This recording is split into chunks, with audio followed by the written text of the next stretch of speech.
The old school RuneScape Summer Summit has just ended, and practically all of my predictions were dead wrong. Don't even bother watching my last video to see how wrong they were. However, they did announce Leagues 5 Raging Echoes, set to release sometime this November. Today, I'm going to break down everything we learned about Leagues 5 in this Summer Summit. If this video helps you out at all, then help me out by hitting that like button. I got a tooth ripped out of my face a couple days ago. I'm still trying to recover from that, so if I sound weird in this video, that's why. But let's go ahead, cut this plug, and get right into it. We learned that from here forward, they plan on adding to each league rather than rotating out the content.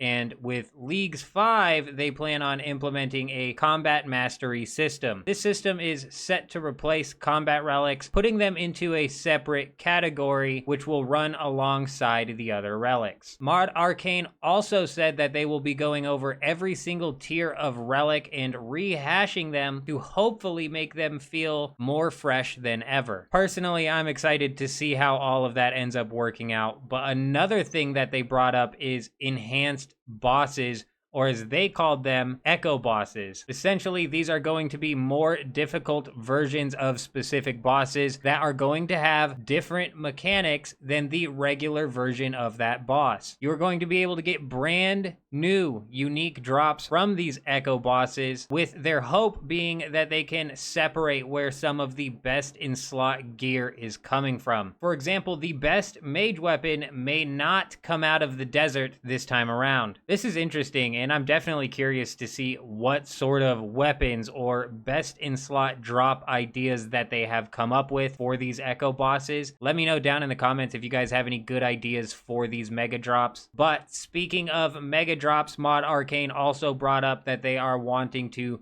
streamline obtaining the Scythe, Twisted Bow, and Tumakin Shadow by making it to where any of these 3 drops can be obtained from any of the raids. Their hopes with this are that it will make it to where if you are wanting to run a range build, for example, you will not have to select Zaya just to get the Twisted Bow. You may not even want the Twisted Bow if the new best in slot range weapon comes from an echo boss. Overall, it seems like they have a lot of really good ideas for this league. I'm calling it now. This is going to be the best leagues yet. So if you haven't played one, do not miss this one. We should be getting some more information about this soon. So keep an eye out on the channel because I will be covering all of that as it comes out, as well as some theory crafting videos as we get closer to the start of Leagues 5. But that's all I have to break down in this video. I hope you guys have an amazing day. I'm out.